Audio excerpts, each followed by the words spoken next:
In a high-rise office, a quiet black janitor stuns the CEO by speaking flawless Mandarin, Spanish, and French, but that's just the beginning. She knows 8 languages, raised her daughter on her own, and never stopped learning. This true story of overlooked talent becomes a janitor. Promotion story that redefines success, respect, and what it means to be seen. Watch this powerful real-life story to the end and tell us how it moved you. It was a Monday morning in downtown Atlanta, the kind that felt busier than usual, even if nothing truly urgent was happening. The sun hadn't fully pushed through the cloud cover, and the city was caught in that familiar gray hush between rush hour and routine. Inside the towering glass of Parkstone Tower, one of the city's busiest corporate buildings, people streamed through the revolving doors, coats rustling heels, clicking on polished tile, eyes locked to screens, earbuds tucked in coffee, clutched like currency. No one really made eye contact. That was just how mornings went in places like this. In the middle of it all, crouched beside the touchscreen directory, was a woman in a pale gray housekeeping jumpsuit. The sleeves and collar had faded over time, and her name tag, worn thin at the edges, had a scratch across the B in Baker. You had to squint to read it right. She moved with quiet efficiency, her gloved hand steady, as she wiped the fingerprint-smudged glass barely noticed by the dozens of people who walked past. The jumpsuit matched the walls so well it might have been intentional. She didn't blend in because she wanted to. She blended in because that was what the world around her expected.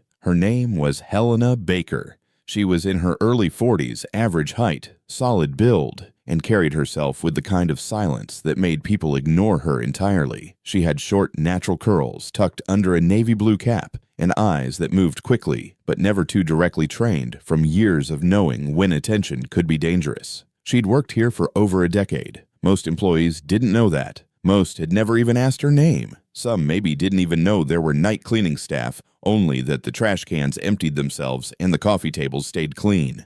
Helena was finishing up her routine in the lobby when she noticed an older man near the security desk. He was fidgeting with a printed email, looking back and forth between his phone and the touchscreen, clearly lost. His jacket was buttoned wrong. His face looked tired and a little confused. Helena paused, straightened up, and walked over. She asked in Mandarin if he needed help. Her tone was clear and gentle. The man immediately perked up, his relief unmistakable. He explained also in Mandarin that he was supposed to meet someone from the International Logistics Division, but couldn't find the right floor. Helena nodded, spoke again, this time slower, using more precise phrasing, and pointed toward the elevators. The man smiled, bowed his head lightly, and thanked her with sincerity that caught a few eyes nearby. None of it was loud or theatrical. It was the kind of moment that should have passed without ripple, but someone saw it. Dylan Graham, CEO of Parkstone Logistics, was on his way to the executive floor after parking in the underground garage. He wasn't looking for anything unusual. He was checking emails, half paying attention to the world around him.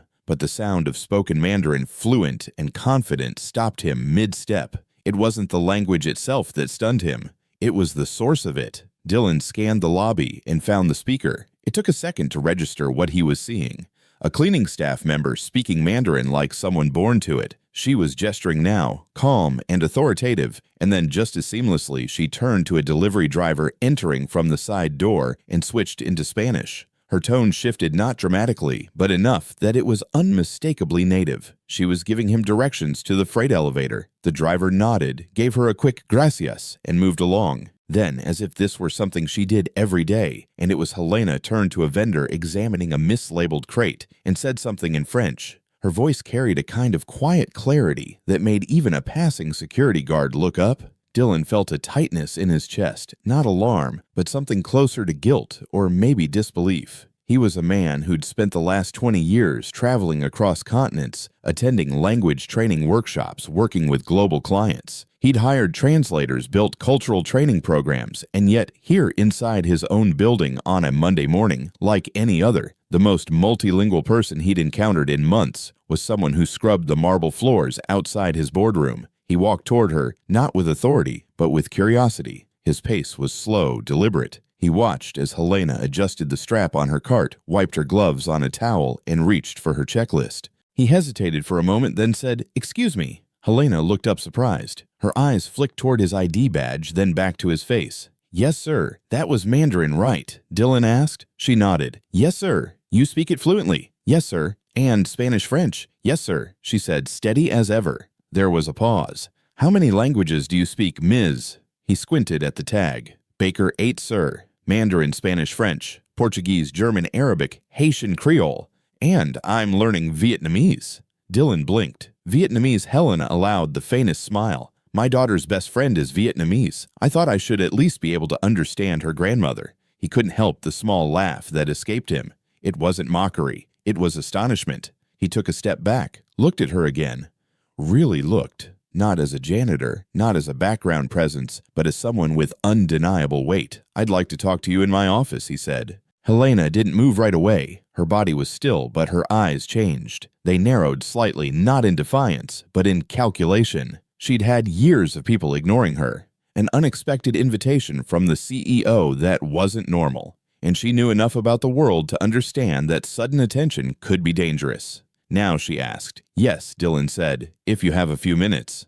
She glanced at her checklist, then at the elevator. All right. As they walked together, Dylan pushed the elevator button, holding the door open for her. Helena stepped inside, standing near the corner, the space filled with quiet. It wasn't awkward, but it wasn't casual either. Dylan noticed her hands, how she folded them neatly in front of her fingers, twitching slightly, like she was holding something back. I've worked here for 13 years, Helena said as they rose. Dylan turned to her. I've never been to the executive floor. He gave her a small nod, the kind you give when you realize something should have been obvious, but wasn't. You might be surprised how quickly things can change. Helena didn't answer, but her posture shifted. She straightened her spine slightly, not out of pride, but readiness. She wasn't sure what was waiting for her upstairs, but she was used to not knowing. That had been her life for a long time, adapting to the unknown, surviving moments like this with calm and clarity. When the elevator dinged and the doors slid open, she stepped out first. Her shoes barely made a sound against the polished hardwood floor. The hallway smelled like citrus and leather, like money if you had to name it. A receptionist glanced up, surprised to see Helena walking beside the CEO. She opened her mouth to ask something, then seemed to think better of it when Dylan gave her a quiet nod. They reached a glass-walled office. Dylan opened the door and gestured inside. Please, he said, have a seat. Helena sat slowly, her hands folding in her lap, her eyes moving across the room. She didn't look intimidated, just alert. Dylan sat across from her, leaned forward slightly and said, Miss Baker, I'm going to be honest. I didn't expect to have this conversation today. Helena nodded, her expression unreadable. But I just saw you speak 3 languages in less than a minute, like you were flipping light switches. And I need to understand, how does someone like you end up working here? Cleaning floors. Helena didn't speak right away. Her gaze drifted toward the window, then returned to him. You got time for the truth, she asked. Dylan didn't say anything for a long moment after Helena asked if he had time for the truth. He simply nodded, the kind of nod that meant he wasn't just being polite, he was actually listening.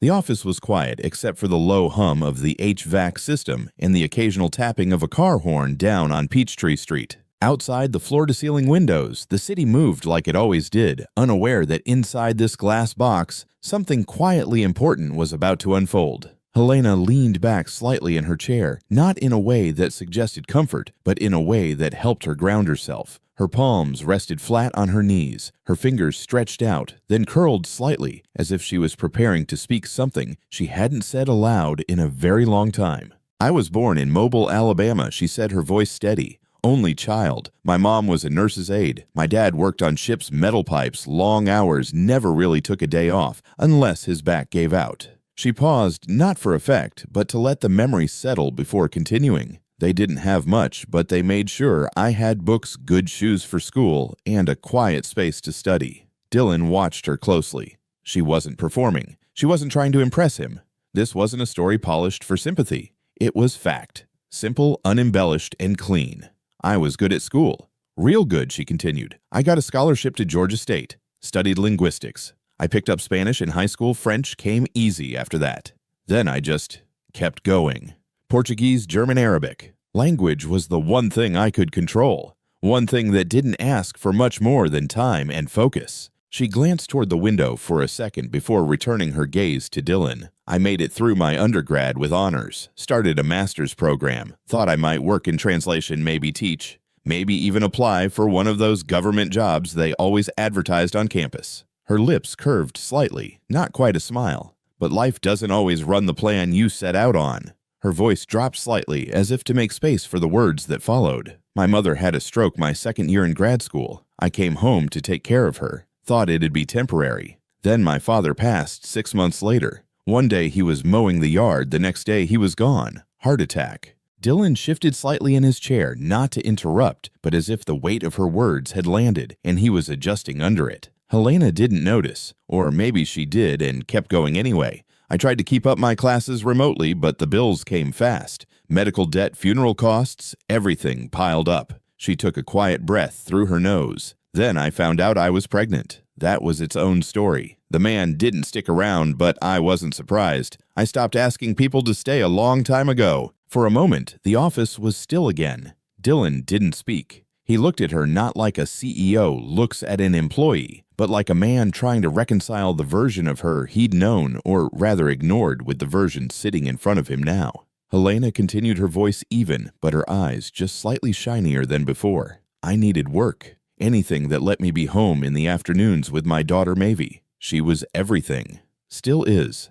I took whatever I could get, grocery clerk night shifts at nursing homes, cleaning gigs. One day, a supervisor here said they needed someone for the night custodial team.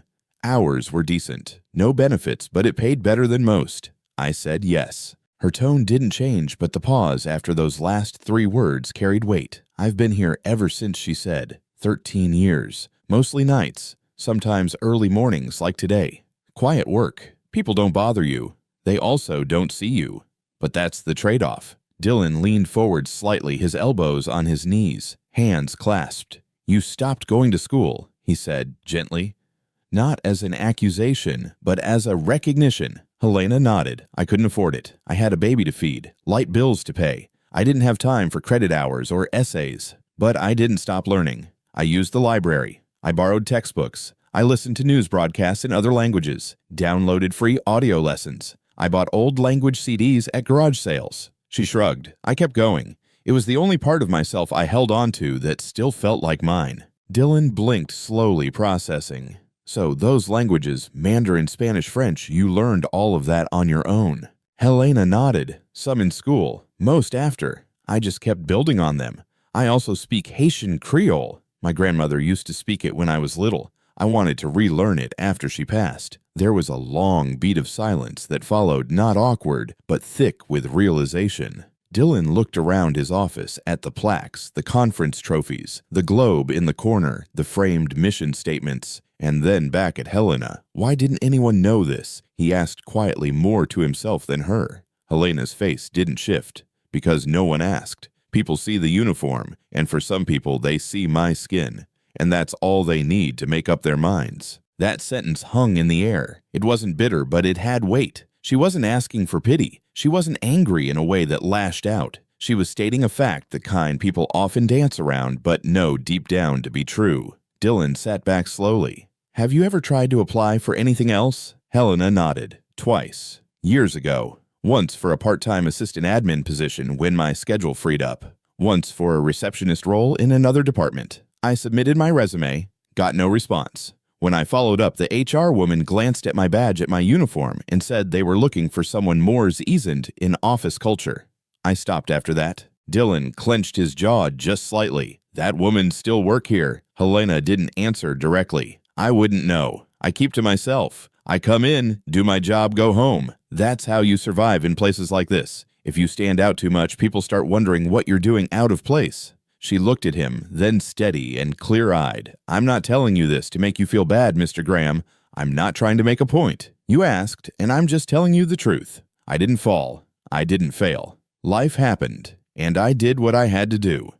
There was another long pause, but this time it was different. Dylan sat back fully in his chair, eyes locked on hers, and all the noise of the city outside, all the chatter in the halls, the emails waiting in his inbox, the vendor calls, the quarterly budget reports. None of it felt louder than this moment, because Helena wasn't a janitor anymore, at least not in his eyes. She was a living reminder of something he had forgotten somewhere along the way. That brilliance doesn't always come in a business suit. That talent doesn't always announce itself. Sometimes it speaks quietly in another language from the other side of a mop bucket. And sometimes it's been standing right there the whole time just waiting for someone to listen. Dylan didn't say much after Helena finished telling her story. He sat there quietly, eyes fixed on her fingers, loosely interlaced, as if running calculations in his head, but not the kind you find on spreadsheets. It wasn't just about being impressed anymore. It wasn't even about surprise. It was the kind of pause a person takes when something inside them has shifted and they're trying to make sense of what to do next. After a moment, he leaned back slowly and nodded once with a kind of finality that didn't need words. "I may need to follow up later," he said, "if something comes up. Would that be all right?" Helena gave him a slight nod, calm and unreadable. "Yes, sir," she replied. "Thank you for your time." Dylan added, his voice softer now. "You're welcome." She stood up, gave a polite dip of the head, and exited the office without another word. Her steps were measured, her face composed. She didn't look around. She didn't try to read the room. Helena had long since learned not to linger where she wasn't sure she belonged. Back in her work zone, an hour later, Helena resumed her shift. She checked off the service rooms, restocked supplies, wiped elevator buttons, and organized the microfiber cloths the way she always did. Her body moved with instinct and rhythm, but her mind wasn't entirely present. The conversation replayed in fragments. Not the whole of it, but certain words, light switches. 13 years. You stopped being seen. She didn't know if it meant anything. People in her life had listened before, nodded politely, and gone right back to pretending she was part of the wallpaper. Dylan Graham was a CEO. She didn't expect him to be any different, but he was. At 3:45 that afternoon, Dylan stepped into the service level for the first time in years. The hallway was narrower, the paint less fresh, and the air warmer than upstairs. He moved past cleaning carts and water jugs and paused outside the janitorial supply room, where Helena stood sorting folded towels by type and color. She turned slightly when she sensed movement at the door and blinked in surprise. "You came down here?" she asked. "I couldn't stop thinking about our talk," Dylan said, stepping in a little. "Listen, I have a favor to ask." Helena raised an eyebrow, skeptical but calm. "What kind of favor? There's a meeting upstairs. A group from our Sao Paulo office flew in early. We were supposed to have a translator lined up for them, but she called out sick last minute. Everyone's scrambling, and no one else speaks Portuguese well enough to run the conversation smoothly." He paused, then added, "Can you help?" Helena hesitated. It wasn't fear on her face, more like the instinctive hesitation of someone who's been asked to fix things they never got credit for. She shifted her weight from one foot to the other, her eyes narrowing just slightly. "Are you sure?" "I'm very sure," Dylan said. "We just need someone to make sure the conversation doesn't fall apart. I know you can do that." She exhaled through her nose. "All right," she said. "Let me wash my hands." 7 minutes later, Helena stood outside conference room 4C. Her pale gray jumpsuit freshly straightened her posture upright, but modest. The contrast between her and the polished suits inside was stark. No one was expecting her. 4 Brazilian executives sat in leather chairs, murmuring in Portuguese, scrolling on phones. A junior associate stood at the whiteboard, clearly uncomfortable. Dylan stood to the side, arms crossed, trying to manage the tension. When Helena walked in, the room stilled slightly. She gave a polite nod, walked to the center, and began speaking in Portuguese, clear, fluid, and confident. The shift was immediate. The executives turned toward her, their body language relaxing within seconds. Helena welcomed them, acknowledged the travel delay, explained the meeting flow, and began translating the opening statement from the junior associate. Her tone was professional but warm, her delivery smooth and without hesitation. The meeting moved forward seamlessly. Helena transitioned between English and Portuguese without skipping a beat. She didn't just translate words, she conveyed intent. When one of the Brazilian reps made a culturally specific joke, she laughed lightly and responded with a similar quip in return. The entire room chuckled. Even Dylan, who didn't speak the language, caught the rhythm. It was obvious something had clicked. For the next 20 minutes, Helena facilitated a conversation that would have otherwise unraveled. She clarified financial phrasing, reworded a logistics concern so it made sense across both cultures, and smoothed over a misstep involving a misprinted product spec. She spoke slowly when needed, matched tone when discussing more sensitive topics, and gave each speaker a moment to feel heard. She didn't take notes. She didn't need them. Her presence was enough to command the flow. When the meeting ended, the Brazilian team shook hands all around, smiling, visibly pleased. One of them turned to Dylan and said in clear English, "She's better than anyone we've worked with this year."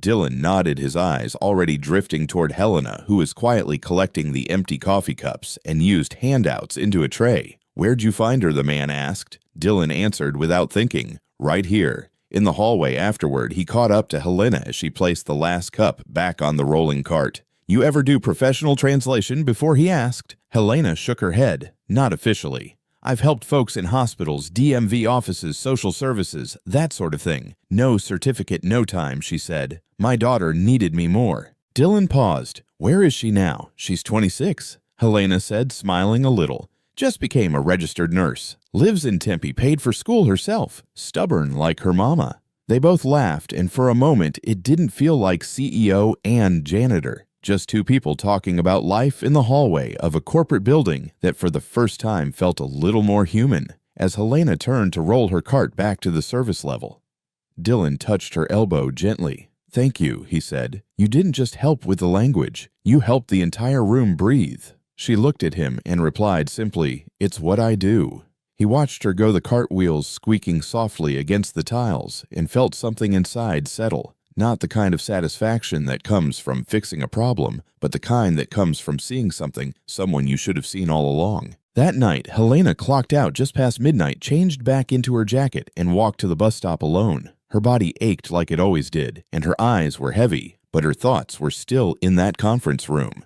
Not for the recognition, not for the compliments, but because for 20 minutes she had been exactly who she was meant to be. Not hidden, not diminished, not just the cleaning lady. And that she knew didn't happen often. She didn't allow herself to believe anything would change. But something already had. Not just for her, for everyone who'd been in that room. And especially for the man who was finally learning how to really see. By Tuesday morning, whispers had made their way from the executive floor all the way to the break rooms and open cubicles on the 7th. It wasn't on any official memo, but people knew something unusual had happened. The cleaning lady. Yes, the one in the gray jumpsuit who pushed the supply cart every evening and never raised her voice, had sat in on a high-level meeting with executives from Brazil. Not as a helper, not to refill water pitchers, but as a translator. Fluent, poised, and by the sound of it better than the contractor they had actually hired. No one said her name out loud, mostly because no one knew it. But everyone was talking about her. Some of the younger interns were in awe. One of them even said he wanted to switch to linguistics after overhearing what she could do. Others weren't so generous. In the staff kitchen, two marketing assistants sat hunched over their salads, speaking low but sharp. "I've been here 2 years, one of them muttered, stabbing at a piece of grilled chicken. "I have a master's in international business, and I'm still stuck writing briefs for people who barely read them." "She was scrubbing urinals last week," the other replied, shaking her head. "Now she's some kind of corporate savior." The tone in the office had shifted. Helena felt it before she saw it. People who used to nod politely in the hallways now looked past her, or worse, through her. Conversation stopped when she entered a room. Laughter dropped a notch like someone had dimmed the volume. She told herself not to read into it, but she had learned long ago that when people change their behavior around you, they rarely do it for reasons you want to hear. In the cleaning supply room, she spoke to Warren as she refilled the sanitizer bottles. He noticed her pause between tasks and the tension in her shoulders. "You okay?" he asked. Helena offered a quiet shrug. "Feels different this week, like I'm being watched." Warren leaned against the doorframe. "You are. Word got out. Folks are unsettled. Unsettled by me talking." He didn't answer right away. He just gave a half nod, the kind that said, "Yeah, probably." Upstairs, Dylan had noticed the change too. He walked into a strategy meeting and felt a new tension humming under the surface. During a conversation about upcoming diversity initiatives, someone he didn't catch who made a quiet comment, "Guess all you need now is a mop and a podcast." It wasn't said with humor. It landed cold flat and full of something that made Dylan's jaw clench. Later that day, he pulled up Helena's employee file. It was thin. Just her application, a few HR notes about shift swaps, no disciplinary marks, nothing special. But there tucked near the bottom were 2 scanned resumes she had submitted years ago, once for a front desk assistant role and another for a part-time admin position. Both had been marked not qualified. He read them carefully this time. Academic awards, volunteer interpreter work, a brief internship with a regional hospital translating intake forms. He wondered who had read these before him and how they had missed it. or if they had missed it at all. Downstairs, Helena kept working. She didn't slow down, didn't take longer breaks, didn't try to blend in or stand out. But in the quiet spaces like the supply closet or the far end of the loading dock, her thoughts drifted to her daughter Mavie, who had texted her the night before, "Mom, I'm proud of you. Don't let them make you feel small." To the meeting room where for 20 minutes she had felt like her mind had a purpose again, and to the faces that looked surprised to see her walk in and even more surprised to see her succeed. Then late Wednesday afternoon she was summoned again. Warren found her by the elevator and handed her a folded slip of paper. "From upstairs," he said. "Mr. Graham wants to see you." Helena stared at the paper, then at him. "Did I do something wrong?" He didn't say. The elevator ride was quiet. She kept her eyes on the digital numbers above the door. When she stepped out, she noticed people noticing her. Eyes followed her down the corridor. One receptionist even gave her a polite, knowing smile, like she knew something Helena didn't. When she entered Dylan's office, he was standing by the window with a mug of coffee in one hand and a file in the other. "Come in," he said, not turning right away. Helena closed the door gently behind her. She stood quietly until he turned to face her. "I've been thinking," he began, setting the mug down, "about talent, about waste, about how many people we pass by every day without really seeing them." She didn't reply. She didn't trust easy praise. She had heard too many nice words that meant nothing the moment she left the room. "I want to create a position," Dylan continued, "something this company should have had years ago. A cultural liaison for international affairs, someone who can bridge communication gaps, support our global staff, assist with cross-border projects." Helena stared at him, her arms crossing slowly. "Why me?" "Because you've already been doing it," he said, "and because I'm tired of walking past people like you, people who do twice the work for half the credit." She didn't speak, not at first. Then she asked quietly, "This real, or just a good look for a press release?" "It's real. I'm building the job around you, not fitting you into something old." She looked down at her hands, then back up. "I don't have a degree. You have something better. Real-world fluency, lived experience, and more heart than half the people on my management team." Helena took a deep breath. She didn't smile, but something in her face relaxed. The smallest shift like a door cracking open. "What about my shift downstairs? Who replaces me?" Dylan smiled. "We'll find someone. But we can't replace you." That was the moment everything began to change, not just for Helena, but for everyone who thought they knew what value looked like. The next morning, Helena arrived at her new office on the 12th floor just before 8. The nameplate beside the door read, "Helena Baker, Cultural Liaison, International Affairs," printed in clean black letters on brushed metal. The hallway was quieter than most other floors, no running printers, no heavy foot traffic, just the low hum of ventilation and the occasional distant phone ring. She unlocked the door with her new badge, pushed it open, and stepped inside. The space wasn't large, but it was hers. A tidy desk near the window, a computer she hadn't touched yet, a tall green plant in the corner, and a small table with 2 chairs. She walked around, slowly setting her bag down and pulling the blinds open, just enough to let in the morning light. For a moment, she stood still, looking at the plaque again. It felt like standing in someone else's shoes.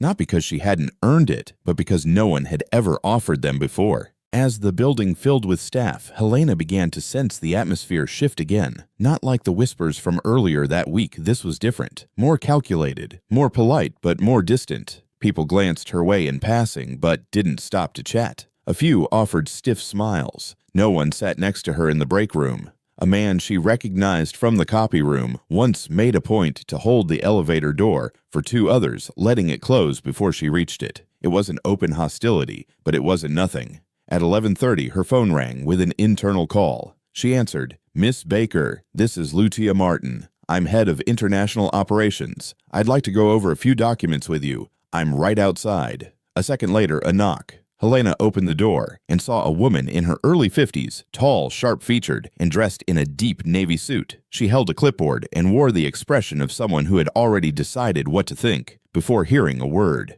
"Good morning," Helena offered. Lucia walked in without replying. She glanced around, eyes lingering on the modest office. "So," she said flatly, "you're the new liaison." Helena nodded. "That's what I've been told." Lucia didn't sit. She handed Helena a folder.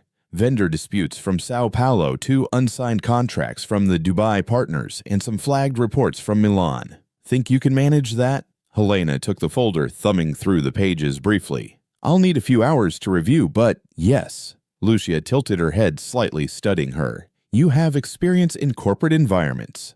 Only from the outside looking in. Lucia didn't smile. She placed the clipboard on the edge of the desk and adjusted her sleeve. Let me be clear. This role is more than translating coffee orders and greetings. It's about nuance, contracts, context. You get one thing wrong and we're liable.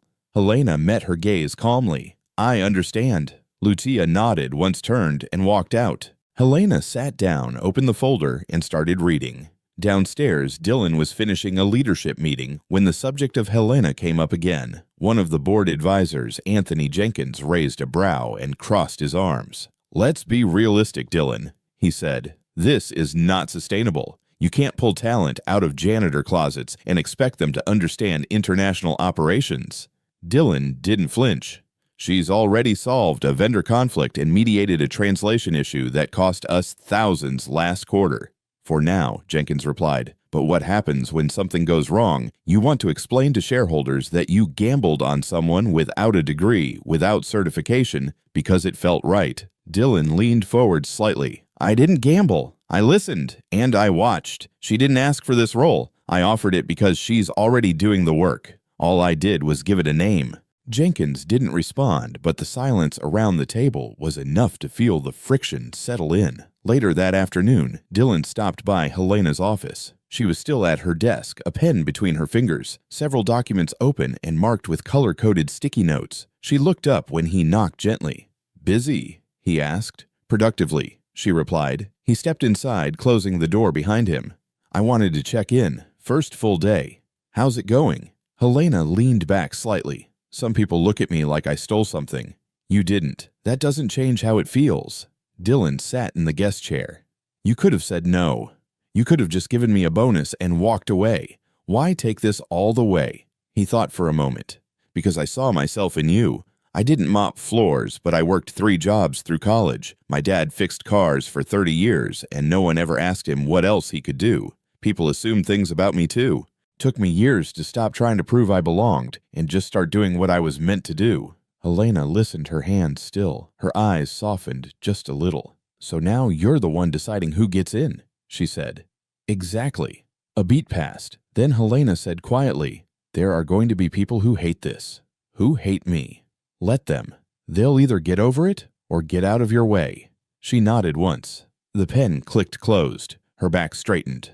All right then, she said. Let's get to work. By the second full week in her new role, Helena's presence on the 12th floor no longer drew gasps or whispers, but it hadn't yet settled into full acceptance either. The polite distance was still there, a kind of formal quietness whenever she stepped into a room. But beneath that, something subtle had started to shift. People were watching her, yes, but not only to question her anymore. Some were observing with a cautious kind of curiosity, even respect. It wasn't loud. It didn't come in applause. It came in smaller signs, like when a junior analyst from procurement quietly asked her for help wording an email to a client in Paris, or when the assistant from HR started lingering near her desk just long enough to ask about her approach to vendor communications. On Tuesday morning, Helena was reviewing a translated invoice from Milan when a knock came on her open door. A young man, maybe early 20s, wearing a crisp but slightly oversized dress shirt and carrying a laptop awkwardly under one arm, stood there with a nervous smile. Hi, he said. I'm Min. I'm in the intern program. They told us we could talk to anyone, and I guess I was wondering, could I ask how you got here? Not here in the office, but here. Helena looked up and closed the folder in front of her. Of course, she said. Come in. Sit down. Min sat slowly, like he wasn't sure the chair would hold him.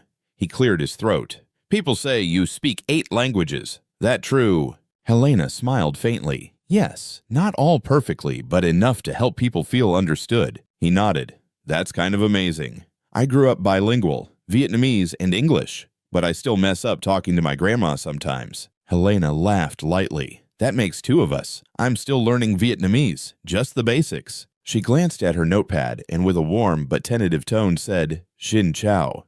Cam on. That's about where I am. Min grinned. That's really good. Helena nodded. I figured if I work with people, I should try to meet them halfway. They talked for a few more minutes. Min asked her how she managed to keep learning all these years. Helena told him the truth. 10 minutes here, 20 minutes there. Podcasts while folding laundry. Flashcards she made out of scrap paper. She told him it wasn't about being smart, it was about being stubborn. Later that day, Min was back in the break room with another intern. She talked to me like I mattered, he said. Didn't treat me like a kid or like I was wasting her time. Just answered. Word began to spread, quietly, softly, but surely. Helena wasn't just in the building. She was starting to matter to people who had never had someone look them in the eye and treat them as equals. She became the person interns dropped by to ask questions before big presentations, the one they ran their practice pitches by. Not because she was in charge, because she listened. On Thursday, she sat in on a Zoom call with a new partner from Morocco. She introduced herself in Moroccan Arabic slowly and clearly. The call was brief, but by the end, the head of the partner team placed a hand to his chest and said in broken English, "No one ever speak to us in our language, not from company, not like this." Helena simply replied, "You matter, that's all." That evening, Dylan stopped by her office. She was rearranging folders, her eyes tired but focused. He leaned against the doorframe. "You're making waves," he said. She looked up. "That a good thing? Around here, it means you're doing something right." She gave him a tired smile. "Trying to." He stepped inside, glanced at her notes. "Been thinking about something. A program maybe? Internal development, training for folks in non-desk roles. I can't stop wondering how many more Helenas are in this building." Helena paused, set the file down. "There are more. They just haven't been seen yet." Dylan nodded slowly. "You want to help me build it?" She didn't answer right away, but she looked at him, then at her desk, then back, and finally said, "Already started in my head." The next morning, Helena found a handwritten note taped to her door. 3 words. No signature, just, "We see you." She folded it carefully and tucked it into her notebook. Then she opened her laptop, rolled her shoulders, and got back to work. Helena received the calendar invite late Wednesday evening. It came from an executive assistant she had never spoken to, titled simply Oversight Committee Briefing. Attendance required. There was no agenda, no context, just a time, a room number, and a list of names. She read it twice, then once more, and let her hand rest on the desk. She didn't need to guess what it was. Dylan confirmed it the next morning. He found her in the break room, his coffee untouched. "They want to review your position," he said, his voice quiet but even. "Standard language is that it's a procedural check-in, but let's not pretend. This is a challenge." Helena nodded once slowly. "All right." Dylan leaned forward. "You don't need to prove anything you haven't already proven." Helena didn't respond right away. Then she said, "I've spent most of my life proving things to people who weren't asking questions in good faith. This doesn't scare me." At 9 a.m. sharp, she stepped off the elevator onto the 17th floor, where the glass turned darker and the air was cooler, quieter. A woman in black slacks and a headset led her into a private boardroom paneled in cherry wood. The table was long and the chairs tall. At the far end sat 8 members of the Oversight Committee. She recognized 2 faces from the corporate website. The rest were strangers.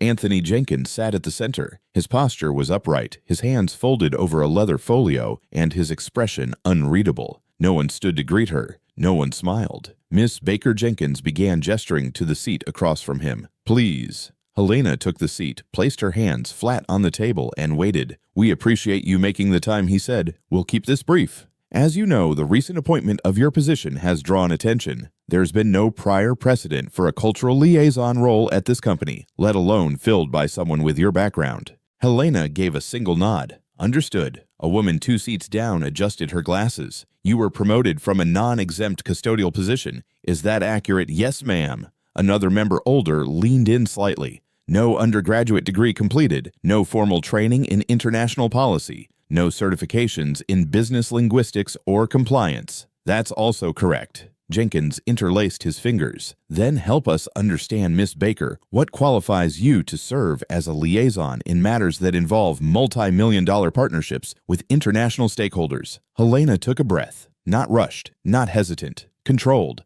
"I've spent years communicating across languages, across cultures, often in high-stress environments where miscommunication had real consequences. Hospitals, government offices, legal clinics. I did that unpaid on my own time. Here at Parkstone, I've already mediated vendor disputes, resolved a 3-month delay with a partner in Morocco, and translated 3 contracts previously misfiled due to translation errors. I didn't study theory. I delivered results. The woman with the glasses asked, "Do you believe lived experience is an acceptable substitute for formal education?" Helena met her eyes. "I believe it's not a substitute, but it's a form of knowledge this company has undervalued for a long time." Jenkins leaned back. "Do you see how this might set a problematic precedent? Other employees might assume promotions are now awarded based on personal story rather than merit." Helena didn't flinch. "Then they misunderstand what merit really means. It's not always about resumes. It's about who can do the work." One of the younger board members, a man in a gray tie, spoke for the first time. "And you believe you can continue delivering the same results under increased pressure?" "I've been under pressure my whole life. This building just started noticing." There was a pause. Then Jenkins leaned forward, steepling his fingers. "Miss Baker, I'm going to ask you a question directly, and I'd like a direct answer. Would you be sitting in that chair right now if you weren't a woman of color?" The question landed with full weight. The room went silent. Even the assistant in the corner shifted in her seat. Dylan, seated as a silent observer behind Helena, looked up sharply but didn't speak. Helena turned toward Jenkins. Her face didn't harden, but her eyes focused with clarity. Maybe not. Maybe no one would have bothered to look twice. But that's not the question that matters. The question is, now that I'm here, do I belong? Jenkins said nothing.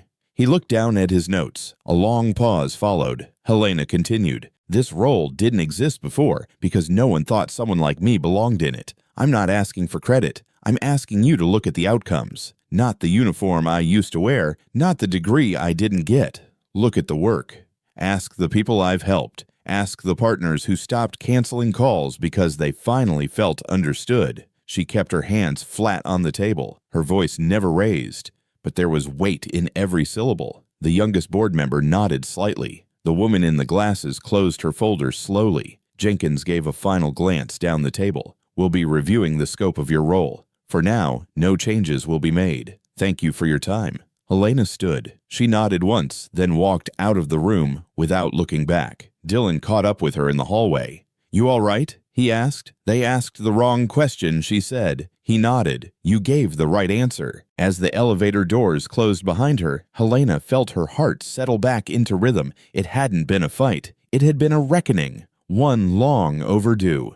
Helena returned to her desk the day after the Oversight Committee meeting with a quiet resolve. There was no fanfare, no announcement, no shift in tone from the leadership floor. But the atmosphere had changed subtly but meaningfully. The silence she had grown used to walking through felt different now. It no longer carried judgment. It carried observation. Some people looked away, still unsure, but others met her eyes. Some even nodded. And when she stepped into meeting rooms, now no one paused to ask what she was doing there. Her name was already printed on the agenda. That week, she worked through a backlog of partnership documentation involving teams in Italy, Turkey, and Morocco. She rewrote segments for clarity, flagged a misaligned phrase that had caused a stall in negotiations, and caught a translation issue that had skewed delivery terms in a French-language contract. On Thursday, during a call with a North African partner, she greeted them in Moroccan Arabic. The lead delegate placed his hand on his chest in gratitude and said, "This has never happened before."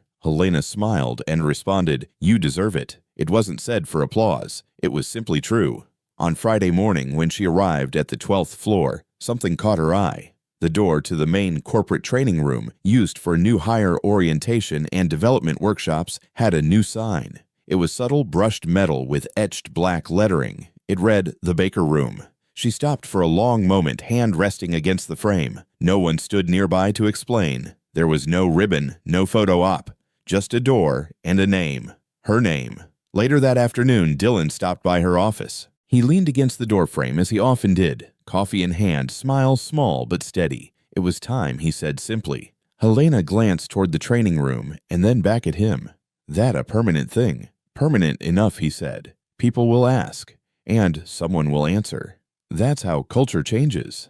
Helena nodded. "Culture doesn't change in press releases." "Exactly."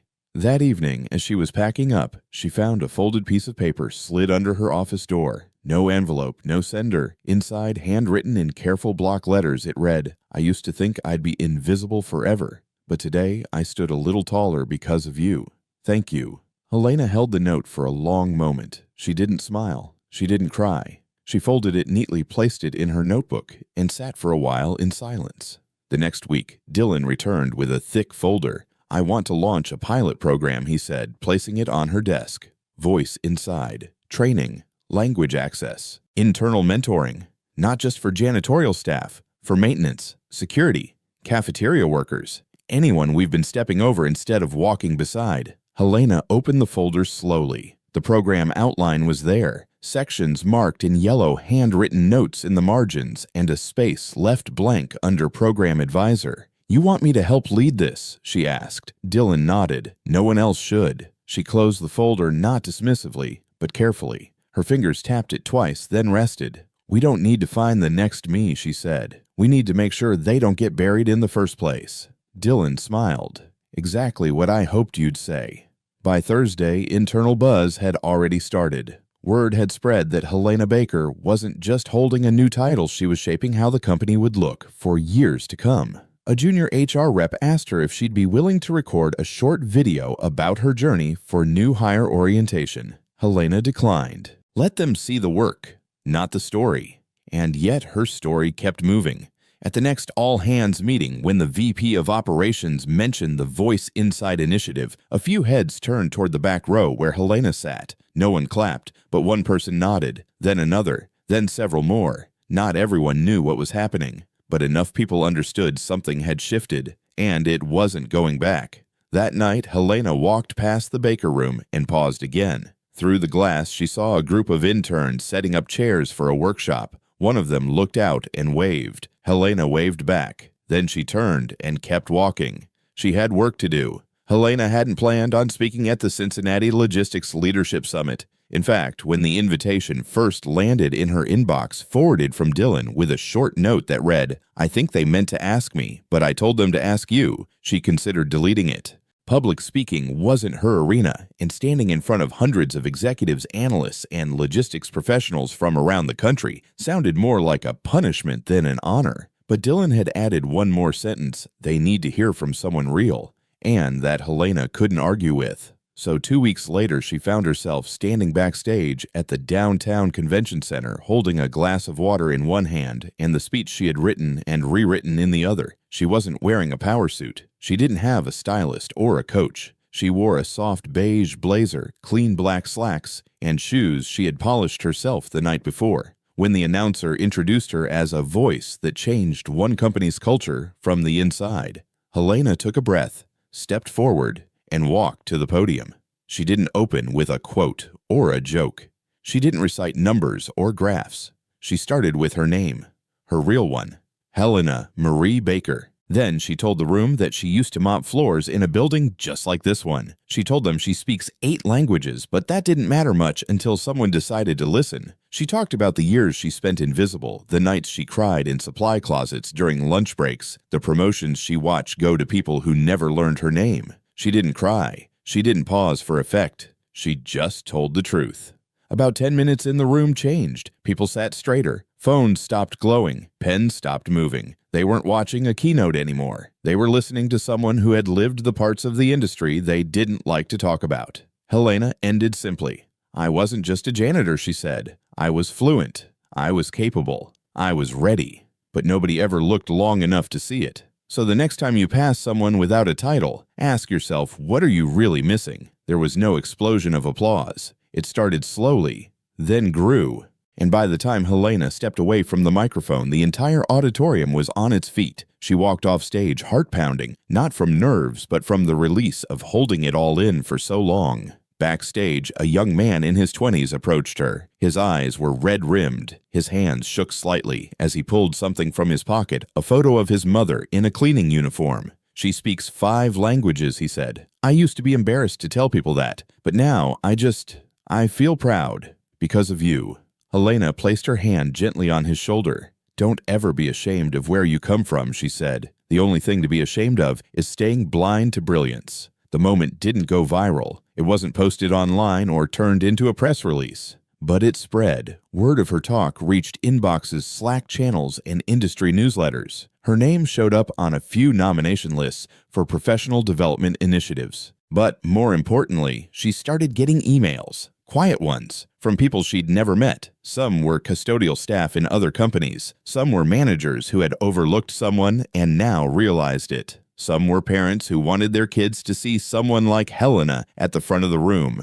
Back at Parkstone, the atmosphere continued to shift. A new higher orientation now included a section called Language and Listening, designed by Helena and Min, who had taken on a full-time role in the cultural liaison team. Maintenance staff began attending leadership roundtables. HR opened a referral channel for internal mobility with one rule: no resumes, just stories. And at the heart of it was the idea Helena had sparked: not that anyone could rise, but that many already had, and no one had noticed. The Monday after the summit, Helena returned to her office and found a new note slid under her door. This one was typed. No name, no sender. Just one line. "You reminded me that who I am is enough." She sat down, placed the note next to the others, and stared at it for a moment. Then she opened her calendar and blocked out 2 hours for something she hadn't done in years: free space. No meetings, no emails, just time to think. Because the next part of her work wasn't about proving anything anymore. It was about building something no one could ignore. That evening, as she packed up her bag to leave, her phone buzzed with a text from a number that made her pause.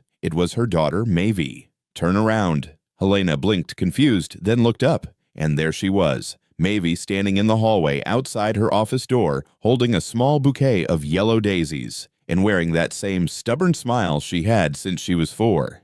"You didn't think I'd miss your big week, did you?" Maeve said. Helena walked toward her, not fast, just sure. She took the flowers, then pulled her daughter in close. "I'm proud of you, Mom," Maeve whispered. "You showed the world what I've always known." Helena didn't say anything for a moment. Then she nodded. "Let's go home." The new program launched on a rainy Monday morning with little ceremony. No balloons, no ribbon, no grand speeches. Just a circle of chairs in a reconfigured conference room on the 6th floor, and a laminated sign on the door that read, "Voice Inside Pilot Cohort." Helena arrived 10 minutes early, carrying a tray of bottled water, a notepad, and a folder thick with applications that didn't come with resumes, but with handwritten letters. The people sitting in those chairs weren't managers or polished professionals. They were cafeteria workers, janitorial crew members, overnight security guards, warehouse staff. One woman from the laundry department still had her name badge clipped to her apron. No one spoke at first. They shifted in their seats, unsure of the space or their place in it. Helena greeted each one personally, asked their name, and sat down with them, not in front, not above, but with. When everyone had arrived, she began not with a slide deck or an introduction, but a sentence that landed gently. "I started with one word, and I never stopped." Then she invited them to share a word in any language that meant something to them. A man named Ray, who had worked nights in building maintenance for 12 years, said perseverance. A woman named Layla, originally from Syria, offered bait the Arabic word for home. Helena wrote each word on the whiteboard, and as they spoke, she noticed how the room began to shift, not in structure, but in posture. People sat straighter, eyes lifted. The silence was no longer from fear, but attention. For the next 90 minutes, they discussed more than communication. They shared frustrations, ambition stories they'd buried for years because no one ever asked. Helena guided, listened, clarified where needed, but never took over. She didn't come to inspire. She came to equip. When the session ended, no one rushed out. They lingered. Ray asked if there would be another meeting. Layla offered to bring tea next time. Helena smiled and said yes to both. By the end of the first month, Voice Inside had received over 50 new entries from departments most people at headquarters didn't even know existed. Dylan sent a note to Helena with a subject line that read, "It's working." She replied simply, "It always was. We just weren't looking." Word spread beyond the building. Other companies began to inquire. A logistics firm in Oregon asked for the program outline. A school district in New Jersey requested a virtual talk. Helena declined most public interviews, but she agreed to one podcast recorded in a quiet office with soft lighting. The host asked her what success looked like. She answered, "When someone walks into a room and doesn't have to prove they matter before they get to speak." Back at Parkstone, changes became structural. Internal job boards added a field skills outside current role. A new policy allowed cross-training without supervisory approval. For the first time, cafeteria staff were included in professional development workshops. One morning, Helena walked past the training center, still titled The Baker Room. and saw a manager sitting across from a janitor, both of them listening to a presentation in Spanish. She didn't interrupt. She just kept walking. On a Thursday afternoon, as the sun filtered through the blinds in her office, Helena opened a small wooden box she kept in her bottom drawer. Inside were 4 things: her old gray janitor badge, folded notes from anonymous co-workers, the dried yellow daisies Mavie had given her after the summit, and a piece of paper she added that day, handwritten in blue ink, "Keep going." That evening, Mavie stopped by with takeout. They sat on the office floor eating noodles from cardboard containers, talking about nothing and everything. Mavie had just finished a double shift at the hospital. Her hair was pulled back in a loose bun, her eyes tired but bright. "You've built something, Mom," she said between bites. "Something real. Something that's going to outlast both of us."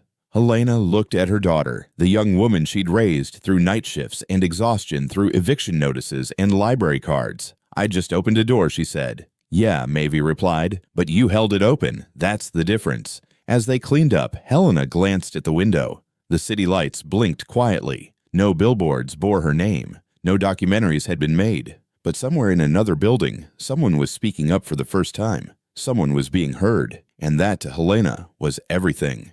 The next day, a small plaque was added to the lobby wall at Parkstone. No spotlight, no announcement, just a quiet addition next to the mission statement. It read, "Greatness doesn't always come in a suit. Sometimes it shows up in silence, does the work, and changes everything. In honor of Helena Baker, who reminded us all to stop walking past the extraordinary." And beneath that, in smaller letters, "Talent has no dress code. Brilliance doesn't need permission." Helena saw it on her way in. She didn't stop to read the whole thing. She already knew what it said. She just smiled, walked through the doors, and got back to work. Thank you for staying with Helena's story all the way to the end. In a world where overlooked talent often goes unseen, this powerful true story reminds us that dignity, brilliance, and quiet strength can rise from the most unexpected places. If this emotional transformation story moved you, if it made you reflect, remember, or simply feel, don't keep it in. Share your thoughts in the comments. Let your voice be part of this conversation. This isn't just a janitor promotion story. It's a real-life story of recognition, resilience, and rewriting the rules.